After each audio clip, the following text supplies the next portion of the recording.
Hello and welcome to another episode of A Bright Side. Today we're at the King Edward Mine in Troon, close to Camborne. Closer to Camborne or Redruth? Camborne. Camborne, aren't we? I was going to say it's closer to Camborne. Anyway, we are here because we've wanted to come here for a while. Good Cornish heritage with the mine.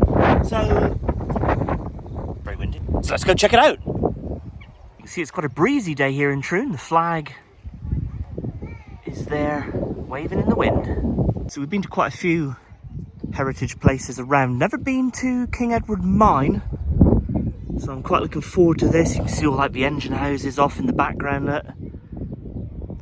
And this place is just littered with old tin mines. And here, across over this fence, we've got some old rusted out equipment. This HFO pump came from Falmouth Petroleum Limited. The pump was donated to King Edward Mine Museum when the rebuild of the terminal at Falmouth Docks was taking place. The pump, manufactured by Hayward Tyler Limited, was once used to load bunker vessels on Eastern Jetty with heavy fuel oil. Wheel here again, all rusted out, just left here for time to take hold.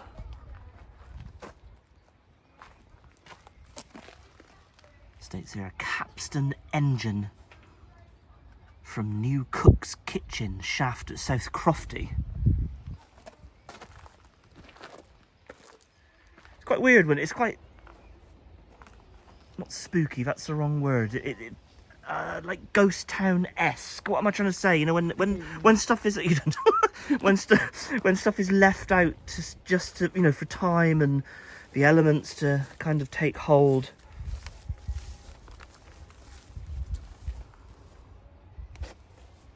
Is that another one of these? It says a HFO pump. HFO, yeah, heavy fuel oil. Oh, so this is another one of those donated by Falmouth. Right. Got the big wheels there as well. Right, so we are going to... So it looks like a relatively expansive site. But this is the entrance. States here, Cornish Mining World Heritage. King Edward Mine Museum. Opens at 10. I think daily. Oh, there's some like prices up here. Look. Adults £10. Children £2. Children under 5 free. Family ticket, £22. Alright, there are guided tours as well. Look at him, like, drilling away. I bet what a horrendously hard job mining was. Well, still is, but... Right. It's a little cafe here on site, isn't it? The Kraus Hut. Kraus Hut. Yeah, maybe they do pasties or something. That'd be nice. Maybe, wonder if they get big. I mean, yeah, they're gonna have that. They're gonna do pasties, aren't they? Surely in a mine. Museum entrance and shop. Oh, maybe we can get a fridge magnet. King Edward mine timeline. Ah, so here we go. So when was the mine opened? States here 1907, that picture dates from, that's the site now, well, 2007. So obviously 100 years between the two. Because when did it close? It must have closed like here-ish or something. Okay, I suppose we could go in and find out, yeah. Okay, so there's that little pay station, and this is the shop. We've got a few little bits here, some books. The Cornwall family jigsaw. Just some little trinkets. Oh, how much would Matilda like a glass diamond? She would love those, wouldn't she? A little bag of them, yeah. Tilly would love those. So some little stones, rocks, bits and pieces, core samples there, individually priced. So you can get a core sample there to put onto your mantelpiece or something. And some postcards, and then obviously lots of like heritage books, which is of interest. Hopefully they got a fridge magnet somewhere. We'll see. Have they got? Oh yeah. None that specifically say. Oh, okay. So there are fridge magnets, but none specifically for here. Okay, that's quite cool. Well, not that I want to buy like a generic Cornish one because we live here, but okay, let's go pay. So we've just paid. It was £10 each. Their cash, not their cash machine, their card machine was broken. So luckily, I had a £20 note in the wallet. So that was convenient because the family in front of us were not turned away, but they obviously had to go and get cash. And you know, I mean, out in these parts, that might take a while. Anyway, so what she said was wait in here, and then a guy will come along and take us on a tour. I've never been, so... Oh, okay. So you're experts on mining? No. No, not really. Well, what we do generally do, I mean, you don't have to have a tour, but generally what we find is it helps people to get an idea of the history of the site. And then what we generally do is we'll show you around the museum, but just point out the main features. And then we go through the mill. So the mill is where you process the ore. Have you been to Giva or anyone? Yeah. So you know Giva's got a big mill with all the shaking tables or whatever. That's right. Most of our equipment works, so we'll talk you through how it works. Nothing works down Pendine, does it? It's just... No, we're posher up here. Yeah. So we'll show you, give you an idea of how that works. And then after, you're most welcome to wander the museum if you want to. Yeah, nice. Or if you think, oh, I've had enough, you know, up to you really. And 2 lives. The first life was called South Camborne Mine. And South Camborne Mine was a sort of jobbing tin and copper mine. And then around 1900, Camborne School of Mines from your hometown were looking around and they were looking around for a mine they could teach their students all the sort of aspects of mining, including some underground work as well. Yeah, although their main focus was on teaching engineers and surveyors. So they actually came across this mine, and the reason they wanted this mine in particular was because they didn't have the expense of having to pump it. Right. Okay. And the reason they didn't have to pump it wasn't because it was weird. It had as much water as any other Cornish mine. Yeah. But a strange occurrence had occurred. So this is, if you look across the valley, this is actually Wheel Grenville. That's a separate mine, and what you won't quite see here is that in the valley there's a little river. So that's a Red River. Yeah. And you'll know that gets wider at Tucking Mill, and then by the time it's quite a big. It flows down across the beach there. And so the Red River was where all these mines were chucking all their waste. Now Wheel Grenville committed the ultimate sin. So one day they were drilling and blasting, and they accidentally blasted through into this mine. Okay. So what happened was all the water from this mine started to pass into their mine. So the only way they could keep their mine dry was to pump the water from this mine and their own. Yeah, they're actually. If you look in the old West Britain, there was a court case, and Wheel Grenville took South Camborne to court and said, yeah, well, we shouldn't be having to pay half. Yeah, and the judge basically said, well, tough luck. You shouldn't. Yeah, it's your own fault. It's your own silly fault. Yeah. And you all know, Cornwall, we don't have any coal, so the big expense for mines, in terms of their outlay, was for coal for the steam engines, and in particular the pumping engine So basically, Camborne School of Mines were looking for somewhere that was the cheapest mine they could find to run. The winding engine. Yeah. And then this one is actually the stamping engine. So a stamping engine, the stamp is another name for a hammer. Yeah. Hammers. So that ran a set of hammers which were, can you see? I'm trying to think if you can see. You see there's a bit of a concrete wall sticking out, yeah? So the hammers were like this across the front of the engine house. Yeah. So that had about 112, I think, hammers running. When we go inside, you'll see, it gives you an idea of just how many hammers it actually had. So that basically, and they were stamping up and down, run by the engine all day long. And what they did, they're basically a little tramway that ran up from the shaft, which is usually by the pumping engine. So the pumping engine shaft is, you can just see, it's like a shiny bit to the right. Oh yeah. That's a safety fence. So there'll be a little tramway that ran up here. Yeah. And of course, this is being on the Great Flat Lode. There were tramways running all over the place. Yeah. Our tramway came in the back there, which was taking tin out and coal in. All right, so he's taken us back into the boiler house. So this is like the pump big boiler like that would be in a structure similar to this. Look at this, got the logo up there for Climax. There's stuff here, Climax drill sharpener. You'll see it's got half of it's high and then it's got the dip as well. It's just to accommodate the engine basically. So yeah, so that's set as a pumping engine as well. If it had a wheel, so it would be a winding engine. So just, I'm no geologist. I'll add that now. But just to give you an idea of how the geology in Cornwall works, certainly around tin, this is a representation. So as I said, we're sitting on the Great Flat Lode. The Great Flat Lode actually implies it was flat, but it wasn't flat at all.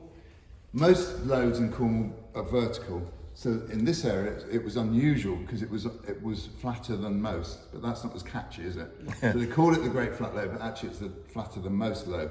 So it was about 30 degrees. And so in Cornwall, in terms of geology, you have the granite below, you have the killus or slate material above, and then you've got this gap where all the minerals tend to gravitate to, yeah? So that'd be like a seam, I suppose we'd call it, yeah? And so that's where they'd find the tin, that's where they'd find copper. But interesting, I mean, Cornwall produced far more copper in its time than it ever did tin. Yeah. And just so you, if you haven't seen, so tin isn't like gold, it doesn't appear as a metal. Copper can be native and you can see metal, but tin is basically always found as an ore, and this is it, which is cassiterite. So it's just that grey.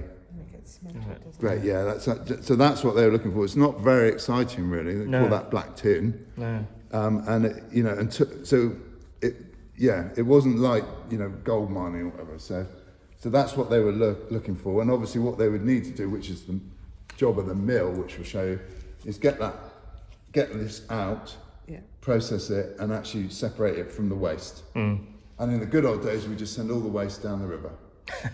Down to Gwithiam. Yeah, I was going to say it goes to Gwithiam, doesn't it? And when I was a kid, certainly the Red River was red. And it used to spill out. I come from St Ives, and it was just, you could see a plume across the red. This, again, the sort of social history of this mine, as you'll probably know, as with all mines, is men and older boys went underground, women and girls stayed above ground, okay? These are really, really some of the first photographs of mines. All the underground photos are staged. You know, the miners would have had to stop for minutes just to set them up because the lighting, you know, was such a challenge. So basically, girls and women stayed above ground. Before we had steam hammers, they would do it manually. So there's a sort of diagram there. So they basically hit it through a drill. To start the crushing process. It was, as you already said, a miserable life. People died really young. You know, life expectancy was 30s in the 40s for men. Most people died of lung conditions rather than actually accidents. But there were a lot of frequent accidents. You probably know down like at Levant. Levant, was it? Yeah. This is a man engine, an image of a man engine. And the man engine would have failed at Levant. In this mine, certainly, we moved to cages, so we've got a couple of examples at the top of the site, which we can show you in a second. This is because this is a relatively small engine house. Dolcove had their beam was the pumping engine was 10 times as heavy as this one. So this is about 3.5 tons. Theirs was like 35 tons, because they were pumping like 3.5 or 3,200 feet down. Is this flat bit here? Yeah? So it'll be half in, half out. And if you look at the way it's constructed, that's typical, like my house is made like that. Loads of bits of old granite, that'll be fine lying around. But actually, if you look at these are big dressed blocks. Yeah. It's about 3 times as thick as well, because it's having to carry the weight of that and a moving beam. So that beam would have been sticking out of the top bit there. What they do is then they'd shutter it in with wood. Yeah. Sort of tongue, like a shiplap tongue groove type wood. Yeah. Yeah, to keep the weather out. It would have a roof, obviously a slate roof, and it would have crude window frames and panes. Here, that's the winder house, and this is the shaft. All right. So the crown here, you can see the white marks here. What we have got is so that's our old head frame, which is this one. This. Yeah. Oh yeah. So the old head frame was obviously timber. So in the 1920s, so I told you about Wheel Grenfell pumping our water. 1920s, like a lot of mines, Wheel Grenfell went bust, and so they stopped pumping. The minute they stopped pumping, this mine had got rid of. Camborne School of Mines already got rid of its pumping engine. Oh. So they couldn't pump, and they probably couldn't afford to with the coal anyway. So basically, what happened is very quickly this mine filled up, and the students who were working here couldn't go underground anymore. Well, not this one. They went a bit higher up to Hyder, where they could still actually learn a bit about working underground. Yeah. What we've got a replacement head frame, which is in marginally better condition than that. I was going to say that one's a little bit. Which they're working on. So eventually we'll have a big head frame here. Then they put the wagon on a little tramway, and that tramway actually leads into the mill. So the mill is round the corner there, and that's what we'll go and have a look at in a minute. Yeah. So basically, the miners would do that, but then can you see the students? They're looking a lot. Yeah, So they're quite clean, aren't they? But they were still required to do all the tasks, so they had to know how heavy it was to push it out. Blah blah blah. So they would actually be pushing wagons, a bit like the black one there, up around the mill, and then finish it.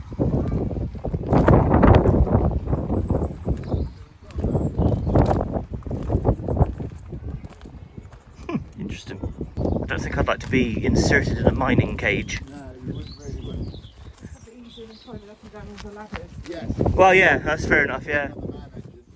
Yeah. So if you understand, Goodness. there's 16 in total. This is from South Crofton page. Yeah, 16 in total, and then it go down the shaft. So 8 men and 8 men. 16 men. 16 men, and then it would go down. Yeah, South Crofton, that one did. Yeah. Like so, this is from Crofty, yeah, That's not from Crofty. yeah. 3 men. Oh, 3 men. Yeah. Of course it was So 3 men would be in this I one. managed to get 15 school children in there. Crikey. It's a bit of a squeeze, but Yeah. so you'd have the rails going here, Yeah. and wherever the rail went.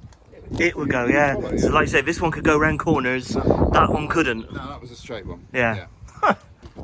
So yeah, so when that like top section there was all like with the timber bit, the tin and everything would come up, and it would be loaded onto the trams, and that tramway went around here and in through that door up there, and that building there is the backside of the mill. Look at that, what an amazing piece of machinery. So basically, yeah, that became obsolete because this at the time was like a state of the art. So this was the 1900s, still steam driven, but this is called a horizontal winder. Yeah, as opposed to a beam engine, this is a horizontal winder. The cables went around the big drums and they went through the holes there with a little curtain bit. Same place, up to the head frame, down the shaft. Yeah. It was driven by a driver, so like a steam engine would be, it would be driven by a driver. It's got gears, it's got brakes, so, and the driver will be communicated to from underground using a series of bells. So basically, they pull a cable, and the bell will tell them what to do. They did quite a good job. Yeah, I'd have that job. Of all the money. Yeah, I was going to say, this job would be alright, wouldn't it? Noisy. Actually, the winder's not too noisy, but we'll show you it working in a sec. But yeah, so This works still. yeah, well, we don't run it off steam anymore. No. Because we don't have a steam boiler. But what we do have in that little shed there, we have an air compressor. So it runs off compressed air, basically. But I'll show you that running. Basically, it starts off with great enthusiasm and then dies a bit because the compressed air tank we have is not that size. It's Right, yeah, so yeah. yeah.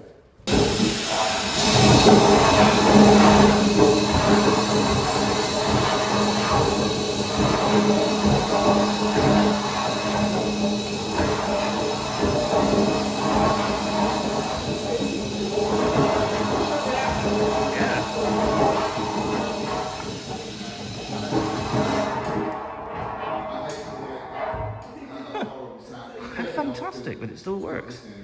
Yeah, it's that horrible. As it gets tired. It gets really tired, that's it. So, Yeah. so this was used to wind up and down the shaft, but obviously when it flooded, then it had no need for this. So Camborne School of Mines sold that off, got rid of it. Actually went to Bodmin during the Second World War, and there was a tungsten mine on Bodmin Moor, and it wound up and down the tungsten mine. Then when that shut down, eventually it ended up, someone told me, I don't know whether it's true, down at Poleart Mine in a hedge. In 1987, a group of enthusiasts, you know what I mean, boiler suits and all that, started regenerating this site, and they got contacted saying, well, we think we found your winding engine. By which time this building had actually burnt down. Picture here, back of it on fire. So this building had burnt down, yeah. So what they did, basically, they returned the winder, and then rebuilt. and no one had ever bothered getting rid of the concrete base, so they just put it back on the base. So it was definitely the winder from here. Yeah, yeah. And that was made by Holman's in Camborne. Yeah. And then they rebuilt the building as an exact replica of what was there. Right. So this building actually dates back to the 1990s, not the... Right. But it's exactly as... This is what it would have been, and like you say, that would have been cleaner. there. Yeah, well, yeah. You know what I mean? But yeah. So yeah, so this is a Holman's horizontal winder. And this is a compressor. Mm-hmm.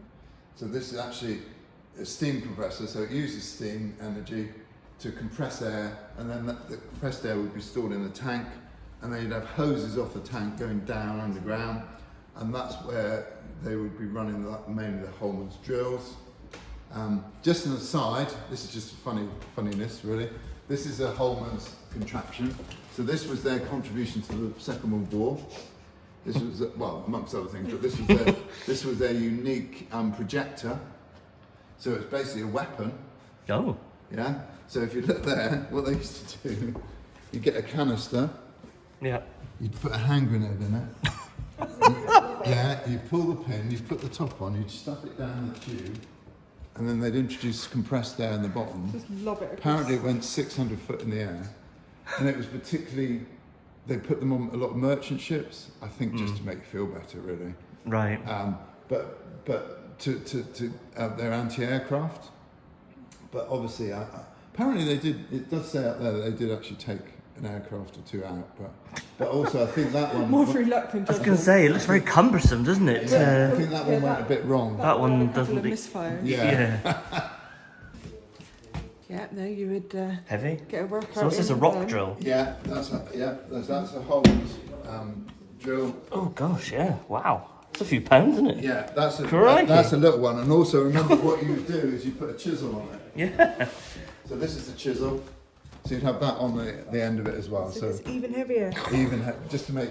But as I said, that is I must say a baby one. Right, look at... Give you some idea of some of the heavier equipment. That's why they actually invented legs to hold them up as well. Yeah. Yeah, so we've joined up with another group. There's only like 4 of us now total. We're going to go through to the mill, which will be interesting. Okay, heading into the mill now. Mill entrance, it states there. Oh, it's quite high up. I see. A few months ago, we went to Gever Mine and we had a tour similar to this. I'll leave a link in the description if you want to see. Gever, that was really good. Okay, hopefully we've got a good head for heights, because I think we're going to be quite high here. Oh yeah, don't look down. Okay, definitely some steep steps. That's where we just were up there. Got a big belt thing, look. Yeah. So yeah, the tramway would come through there, yeah. They'd be pulled through using a winch. Yeah. Here or by hand. Okay. And then dumped over this device here, which is a screen. It's called a grizzly. Okay. And basically consists of a set of steel bars. The fine material falls through the bars and goes straight through to the stamps underneath this. Yeah. The coarser material comes over, that needs to be crushed, so that comes over to here, right? And then is manually put by shovels into the crusher itself. Oh, okay, yeah. So the crusher will then reduce the size of the rock down to generally the aperture size on the screen, so that kind of size. Yeah. Maybe golf ball size. Yeah. Tennis ball size. Let's say. And that would go down for them too. Yeah, and then that falls by gravity down into a chute, which feeds the stamps below us. appreciate like the sound and the noise and everything. It was just these things tend to spit out rock and make a lot of dust. no like safe, no like eye protection or like ear defenders like in Not in the day, no. Crikey, yeah, it's very high. Yeah, I don't think I'd want to be working up here. This is a set of Californian stamps, and this one dates from around 1904 and was actually purchased at the Paris Great Exhibition by Camborne School of Mines, and then brought back here and erected.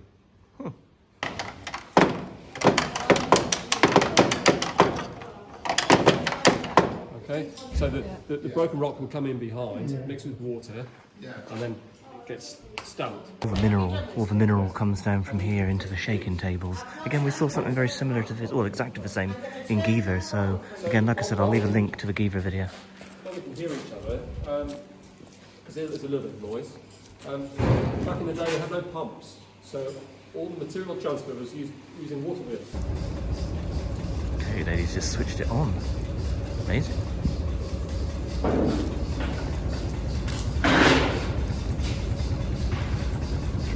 Imagine sitting on that. Oh, just sit on it. I have no idea. Just thought it just came to my mind. What I find amazing is all this stuff still works. That's what I find fascinating.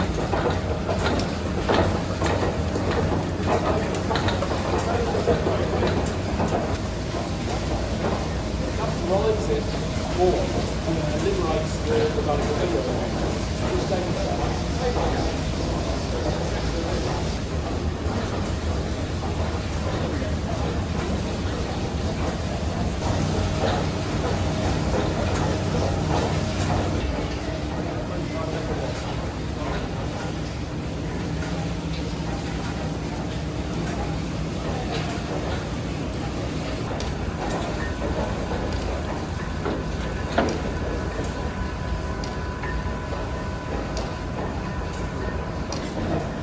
This one was rescued from a mine site near Camborne.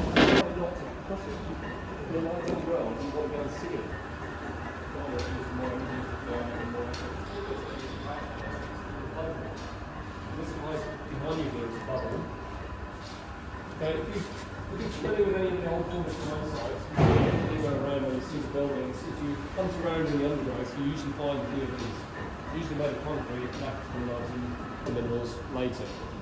Okay, so it's allowed to fill up until it's about 30 centimetres deep, at which point the machine is stopped. On the 9 dots? Yeah. Okay, yeah. And there's another screen appeared. I can't describe it. And there's a virtual reality experience that you can do, which is really good. We've just done it, and it's really weird looking around like a mine. Right, well, we've just got done with a tour, a guided tour. How fascinating. The fact that all that equipment worked, the guides were really knowledgeable, and at the end there was if you wanted to do it, that little Like a virtual reality experience, which was fun. Headset on, and you could like walk around a mine Yeah. without the fear of falling down a mine shaft. Yeah, super interesting. We're just gonna have a little nose around. So the tour's done. You're free now because we paid. But you're free now to have a little bit of a wander. So we're gonna have a little bit of a wander. Unfortunately, the Croust Hut where they serve the food is shut. So we are absolutely ravenous. I could probably eat about 10 pastas. So yeah, we'll get some goodness. It's wind. But yeah, we'll have a little look around and show you a few more little bits. So we've come back up to the shaft now. So what he was saying, I think we caught some of it on the tour. Basically, what was this called again? The head. This structure had a name anyway, and they're rebuilding it because that one is over there. So it's all being redone and restored, and then it will have shaft head, or I don't know, whatever it was called. It was something like that. And then it will look like that again. We were listening, but yeah, it was interesting that this tramway, obviously that's like would go round this building and around here. So the tram would be coming around here, and then it would go into that doorway. And just a minute ago in the mill, we were on the other side of that door, weren't we? When we were at the high point. Yeah. And then obviously everything was processed. Was the mine captain's Yeah, that was like the admin area, wasn't it, where the mine captain and the owners and stuff like that kind of did their thing. But yeah, this was the thing. This was designed for 3 people, wasn't it? He was saying. You can imagine, you wouldn't put 3 people in that today, would you? Well, not with health and safety, no. Okay, so we just walked into this museum bit where we were a minute ago, and He said to come back and fiddle with all the buttons. yeah. So.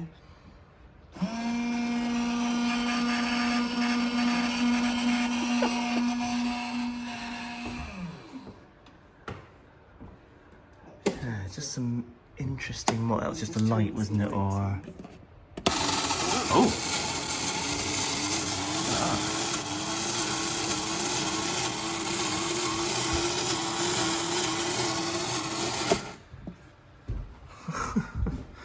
Very cool. This is an air compressed sort of drill. There's a huge amount here, isn't it? And it's... there's a lot more here than I thought there was going to be. And it's so hidden. Like, I grew up 10 minutes down the road. I know. And we all hear of South Crofty, we all hear of like Geever and stuff like that, but maybe not necessarily so much of King Edward Mine. And this is where the Camborne School of Mines trained. Yeah, so it had an original name, didn't it? That was like 18 something, and then it closed or something and was then bought by the School of Mines, which then renamed it King Edward. And then they did a lot of their sort of well, it was a college, wasn't it, where they showed everyone how to be like engineers and miners and stuff like that. But it's a great little model here. This is such a fascinating place. Oh dear, I would not want to be down there. Look at that. A little bit glared on the glass. But yeah, I think I'd rather be working above ground. And I know it's a common phrase, but like necessity is the cause of invention. But even simple things like the fuse on dynamite. Yeah. Developed here in Tuckermill. Well, this isn't Tuckermill, but Tuckermill's just like 5 minutes away. Yeah. And that's it, because what was a goose feather before that, wasn't it? That they would just set on fire and hope for the best. And sometimes it would blow up early and you died. So, safety fuse. An obvious sort of thing there. Do you like these, though, isn't it? A carbide cap lamp found in 1990 in its box behind old panelling in the King Edward Mine offices. Radon. Something that most Cornish people will be aware of, but yeah, we get a lot of radon, like radiation in this radiation. I'm saying, yeah, given off by the decay of uranium. Yeah. You don't get radon in many places, do you? But Cornwall is one of those places. Well, because it's stored in granite. Yeah. Yeah. Look at these. It's just amazing. Oh, look, Davy's safety lamp. Look, Humphrey Davy, son of Penzance. You think how much, like, contribution Cornwall made to not just mining, but industry. This is very clever as well. Oh, yeah, somebody had mapped. The known mines. Yeah. And I say that because there will be many, many mines down there. Just undocumented, that have just not been documented.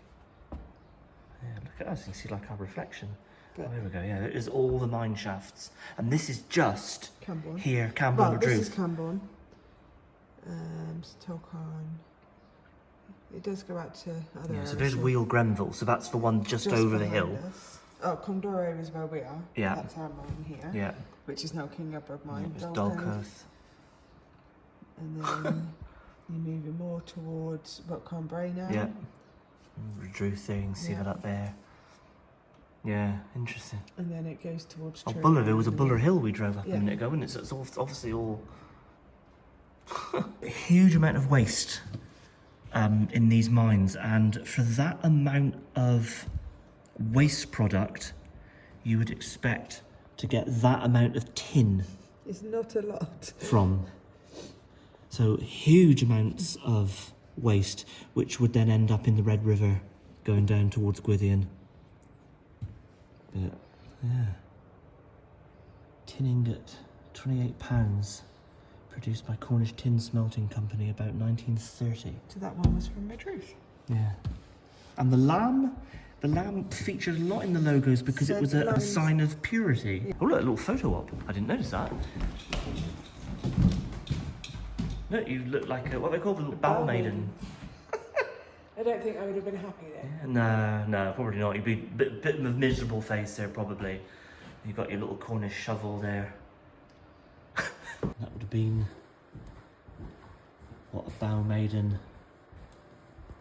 would have worn. Cornish for mining place. So oh, mining. Oh, if I read it, yeah.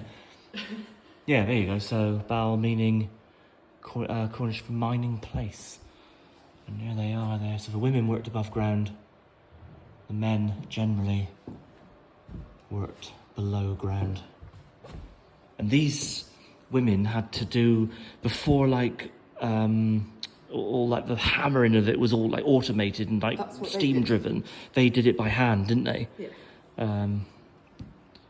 Which is unbelievable. Well, what a truly fascinating place. Again, if you are interested in Cornish history, Cornish mining heritage, definitely come here to Troon, to the King Edward mine.